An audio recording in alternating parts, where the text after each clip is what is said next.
नमस्कार दोस्तों, stock market studies में फिर से एक बार आपको दिल से बहुत-बहुत स्वागत करता हूँ। तो आज की इस वीडियो के चर्चे में कुछ इम्पोर्टेंस कंपनी का अपडेट शेयर करने वाला हूँ। उनमें से फर्स्ट जो कंपनी है उसका नाम है स्टेट बैंक ऑफ इंडिया। देखिए स्टेट बैंक ऑफ इंडिया एक पीएसयू कंपनी होने के नाते भी इस कंपनी बेटर देन बाकी कंपनी के ऊपर है। मतलब बाकी जितने सारे पीएसयू बैंक्स हैं उससे कई गुना ज़्यादा अच्छा है। और सबसे इम्पोर्टेंस पॉइंट क्या है, अगर मैं पीआर कंपनी के बारे में चर्चा करूँ तो देखिए अभी सबसे ज़्यादा हालत अगर सुधरता हुआ देखने को मिला है वो है पंजाब नेशनल बैंक का। क्योंकि पंजाब नेशनल बैंक एक टाइम पूरा का पूरा डूबने के सिचुएशन में था, क्योंकि बहुत सारे फ्रॉड केस जो है वो पंजाब नेशनल बैंक के ऊपर ही हुआ है। अभी देखिए उस सारे फ्रॉड को कवर करते हुए फिर से पंजाब बैंक खड़ा हो पाया है और इसका प्रॉफिट ग्रोथ बहुत शानदार तरीके से देखने को मिला। मगर स्टेट बैंक ऑफ इंडिया का जो सेल्स ग्रोथ प्रॉफिट ग्रोथ है, वो सेल्स ग्रोथ तो ठीक है मगर प्रॉफिट ग्रोथ में अभी भी वीकनेस है। बाकी सारे बैंक्स को कंपेयर करूँ तो सारे बैंक्स में प्रॉफिट ग्रोथ बहुत शानदार है और सेल्स ग्रोथ भी बहुत शानदार है, सिर्फ स्टेट बैंक को छोड़कर। तो स्टेट बैंक में ऐसे दिक्कत क्यों है? क्योंकि देखिए स्टेट बैंक इतने दिनों से अच्छा खासा काम कर रहा था और बाकी जो पीएसयू बैंक है वो उतना स्ट्रांगली ग्रोथ नहीं कर पा रहा। एक चीज़ को नोटिस करना कि जितने सारे पीएसयू बैंक है, जितने सारे पीएसयू बैंक हैं, अगर आपके किसी भी बैंक के ऊपर अकाउंट है, अगर 1-2 बैंक के ऊपर आपका अकाउंट है, तो एक चीज़ को नोटिस करना कि पीएसयू बैंक में होता क्या है, जब भी आप कोई काम करने लेके जाते हैं, तो स्टेट बैंक ऑफ इंडिया में हमेशा जो एम्प्लॉइज़ होते हैं, वो आपके साथ बहुत मतलब बेकार सा सैल्यूट करते हैं। तो इसमें एक माइंडसेट खराब हो जाता है कस्टमर का। और दूसरी बात, स्टेट बैंक से अगर आप लोन के लिए कोई अप्लाई करेंगे तो वहाँ पे प्रोसीड्यूर थोड़ा-सा स्लो हो जाता है, बाकी कंपेयर टू बाकी अदर्स पीएसयू बैंक। तो कहने का मतलब है कि स्टेट बैंक क्या बेकार हो गया? बिल्कुल नहीं। कहने का मतलब है कंपनी नंबर है और नंबर 1 ही रहेगा, क्योंकि इसका मार्केट कैप देख लेंगे तो करीबन 6 लाख करोड़ के आसपास है और बाकी कंपनी तो अभी सिर्फ 1 लाख ही पहुँच चुके हैं, पंजाब नेशनल बैंक और बैंक ऑफ बड़ौदा। तो अभी बहुत बड़ा अंतर है, इसको टच करना भी इतना आसान नहीं है। तो स्टेट बैंक के ऊपर मैं जब एक ट्रेड लिया था, उस ट्रेड लेने से पहले मैंने क्वार्टर का रिजल्ट का चेक किया, तो मुझे जो नज़रिया देखने को मिला वो बहुत शानदार है। जैसे 73,000 करोड़ के आसपास सेल्स दिसंबर 2021 में था। 2022 में करीबन 90 हज़ार करोड़ के आसपास सेल्स हुआ। उसके बाद 1,12,000 करोड़ के आसपास सेल्स दिसंबर 2023 में हुआ। एक्सपेंस को मिटाने के बाद नेट प्रॉफिट भी देखा जाए तो 9,900 से 15,000 था, अभी वो घट के 11,000 हो चुके हैं। मतलब कंपनी की जो प्रॉफिटेबिलिटी है वो यहाँ पे कम हुआ। अभी यही कम होने के कारण कंपनी के जो परसेंटेज ऑफ प्रॉफिट है वो ग्रोथ कम हो गया।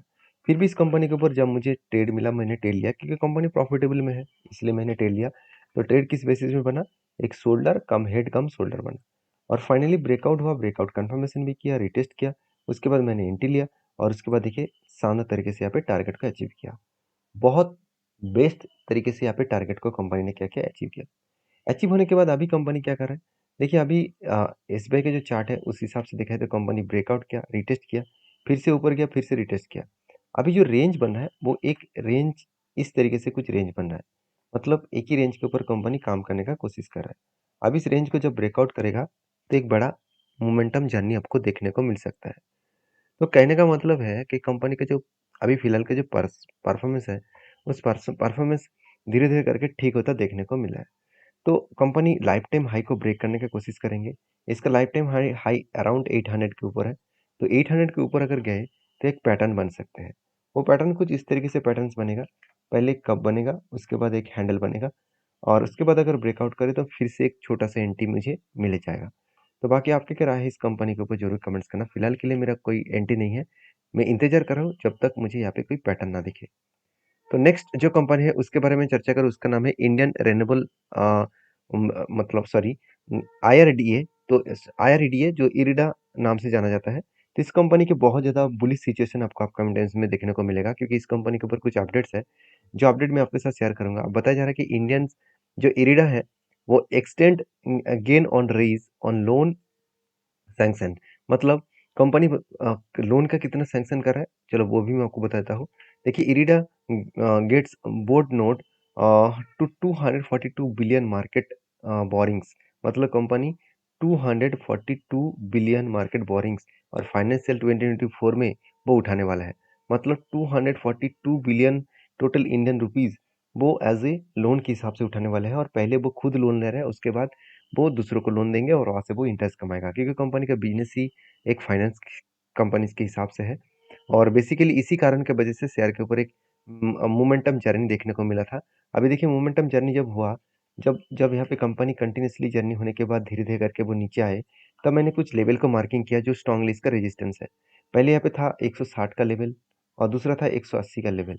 ये 2 लेवल कंपनी का स्ट्रॉन्ग लेवल था और देखिए धीरे-धीरे करके नीचे आए और उसी उसी लेवल को वो रिटेस्ट करने के बाद धीरे-धीरे करके वो ऊपर जा रहा है। तो ऊपर जो गया वो कहाँ तक जा सकते हैं?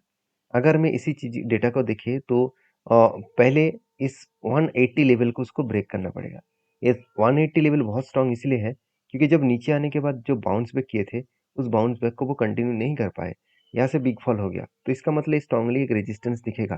तो 180 लेवल बहुत स्ट्रांगली रेजिस्टेंस है। इस 180 लेवल को अगर ब्रेक करे तो वो हायर लेवल तक जा सकते हैं। इसका जो लाइफ टाइम हाई है उस लेवल तक जा सकते हैं, जो करीबन 215 के आसपास है। तो कोई भी मार्केट में कोई भी कंपनीज वो लगातार हाई करते चले जाएंगे ऐसे होगा नहीं। कभी कभी वो रुकेगा, कभी कभी वो किसी जगह पे वो होल्ड करेंगे, उसके बाद वहां से जर्नी होना स्टार्ट हो जाएगा। तो इजीली वो इस तरीके से काम नहीं कर पाएंगे, इसके लिए टाइम लगेगा।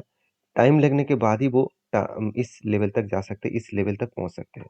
बाकी इस कंपनी के ऊपर जो सिचुएशन बना वो कुछ इस तरीके से बना। यहाँ पे एक कप बनने जा रहा है, उसके बाद अगर हैंडल बने तो कप विद 100 कंप्लीट होगा, उसके बाद ब्रेकआउट होगा तो एक अच्छा खासा जर्नी यहाँ पे मिल सकता है।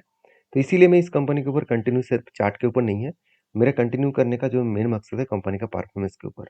क्योंकि 870 करोड़ से 1250 करोड़ के आसपास कंपनी का सेल्स हुआ और कंपनी की इंटरेस्ट पेमेंट किया, एक्सपेंस भी कंट्रोल में रखे, सब कुछ मिटाने के बाद कंपनी का नेट प्रॉफिट वो भी देखा जाए तो 200 करोड़ से 336 करोड़ तक देखने को मिला। मतलब कंपनी एक बेस्ट तरीके से अच्छा खासा कंपनी का परफॉर्मेंस देखने को मिला है। बाकी इस कंपनी के ऊपर एज ए इन्वेस्टर, प्रोमोटर से लेकर एफएसडीएस पब्लिक, हर किसी के पास इन्वेस्टमेंट आपको देखने को मिल जाएगा। तो मैं इसीलिए इस कंपनी के ऊपर बुलिश हूँ। बाकी आप इस कंपनी को किस तरीके से देखते हैं जरूर मुझे कमेंट्स करना। तो नेक्स्ट जो कंपनी है उसका नाम है जोमेटो। देखिए और कुछ हो ना हो, जोमेटो के ऊपर आज लाइफ टाइम हाई को वो ब्रेक करके ऊपर जा रहा है। लगातार वो हाई करते चले जा रहे हैं, मगर मुझे एक थोड़ा सा वीकनेस है।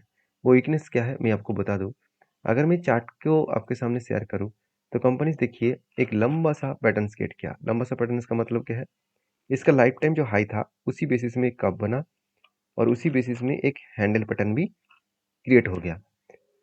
तो कप विद हैंडल पैटर्न्स बनने के बाद फाइनली क्या हुआ, यहाँ पे ब्रेकआउट हुआ और उसके बाद ब्रेकआउट कंफर्मेशन होने जा रहा है। मतलब सॉरी कंफर्मेशन भी हो चुके हैं और कंफर्मेशन होने के बाद देखिए कंपनी धीरे धीरे करके आगे बढ़ रहा है। जिस तरीके से यहाँ पे टेक्निकली चार्ट पैटर्न बना है, अगर उसी लेवल में अगर वॉल्यूम को देखें तो वॉल्यूम जो मूविंग एवरेज है उसके नीचे बन रहा है। मतलब वॉल्यूम उतना हाई नहीं है जो कंपनी को पुश कर कर आगे लेके ले जा पाए। तो कभी-कभी होता क्या है, जब इतना लंबा जर्नी करने के बाद ब्रेकआउट होता है, तो कभी न कभी वो रिटेस्ट करता है। रिटेस्ट मतलब जो इस लेवल को स्ट्रांगली रेजिस्टेंस कहा जाता था, वही लेवल कंपनी के लिए सपोर्ट बन सकते हैं। तो सपोर्ट अगर बनेगा तो 168 इसका सपोर्ट बन सकते हैं। तो यहाँ पे अगर रिटेस्ट करे, उसके बाद अगर बाउंस बैक किया, तो सोचना यहाँ से एक लंबा जर्नी दिखेगा। और जो मेरा इसका टारगेट लेकर चल रहा हूँ करीबन-करीबन एक 200 मतलब 295 के आसपास। तो देखिए मेरा कोई आपको टारगेट मैं आपको नहीं दे रहा हूँ, मेरा खुद का टारगेट है। मैं खुद इस टारगेट को फ़ॉलो अप करके चल रहा हूँ। मेरा इन्वेस्टमेंट मतलब ठीक-ठाक टाइम में है। तो प्लीज़ किसी कंपनीज़ के ऊपर काम करने से पहले ये सारी चीज़ों को एक बार वेरीफ़ाई करके करना, क्योंकि हर किसी का अलग-अलग ओपिनियन है और मैं कोई सेबी रजिस्टर्ड पर्सन नहीं हूँ मैं कि आपको बाय एंड सेल का रिकमेंडेशन करूँ। काम करना है तो आपके रिस्क के हिसाब से ज़रूर करिएगा। तो कंपनीज़ के ऊपर कुछ अपडेट्स है जो मैं आपके साथ शेयर करूँगा। वो अपडेट कुछ इस तरीके से देखिए, ज़ोमैटो के ऊपर देखिए India Zomato hit record high on Kotak. जो मतलब सिक्योरिटीज़ है, उन्होंने क्या किया, खुद की जो पोजिशनल ट्रेडिंग है उसको रिवर्स कर दिया, मतलब रीएस्टिमेट किया। तो उसका जो टारगेट है, तो उन्होंने पहले कितना टारगेट रखा था 190 के आसपास, आज उसको रिवर्स करके सॉरी उसको रीएस्टिमेट करके 210 तक रखा गया है। मतलब 210 का मतलब क्या है? 210 का मतलब है अभी देखिए 210 के आसपास ही है, तो 190 से 210 तक इसका टारगेट रखे हैं। आईसीआईसीआई सिक्योरिटीज़ ने भी इसी तरीके से ये भी बताया कि ज़ोमैटो का ग्रोथ अपकमिंग टाइम्स में और भी ज़्यादा बनने वाला है। तो आईसीआईसीआई सिक्योरिटीज़ भी इस कंपनी के ऊपर बुलिश है। तो हर कोई कंपनी इस कंपनी के ऊपर बुलिश है। तो बाकी आप ज़ोमैटो को किस तरीके से देखते हैं, ज़रूर मुझे कमेंट्स करके बताना। नेक्स्ट एंड लास्ट जो कंपनी है उसका नाम है स्पार्किंग लिमिटेड, जो एक 230 करोड़ की कंपनी है। कंपनी के आरओसी आरओई में कुछ परसेंटेज नहीं है, कंपनी के पी रेशियो तो ठीक-ठाक है, कंपनी का प्रॉफिटेबिलिटी जो ग्रोथ है, वो देखेंगे, कंपनी का सेल्स ठीक-ठाक है, अच्छा खासा बढ़ता हुआ देखने को मिले, प्रॉफिट भी अच्छा खासा बढ़ता हुआ देखने को मिले और शायद इसीलिए कंपनी के मैनेजमेंट ने एक बहुत बड़ा अनाउंसमेंट कर दिया। स्प्लिट देने का अनाउंसमेंट कर दिया क्योंकि 2023 में कंपनी बोनस दिया था, अभी स्प्लिट देने का अनाउंसमेंट किया है। कंपनी 1 के बदले आपको 5 शेयर देने वाला है क्योंकि इसका जो फेस वैल्यू 10 था, वो अभी 2 बनने वाला है। मतलब 1 के बदले कंपनी आपको 5 शेयर यहाँ पे देने वाला है। तो इस 5 शेयर पाने से पहले कंपनी के ऊपर एक बार रिसर्च करना, उसके बाद काम करना। क्योंकि इस तरीके से कंपनी बहुत रिस्की कंपनी होते हैं।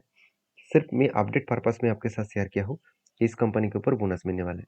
बाकी आपकी क्या राय है? सॉरी, स्प्लिट मिलने वाला है।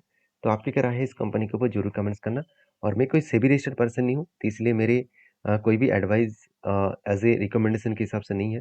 तो प्लीज़ मुझे सिर्फ एजुकेशन पर्पस में ही सारी चीज़ों को मेरे तरफ से देखिए। अगर आपको काम करना है, तो सारी चीज़ों को सोच समझ कर काम करिएगा। तो मिलते हैं नेक्स्ट वीडियो में, तब तक के लिए धन्यवाद।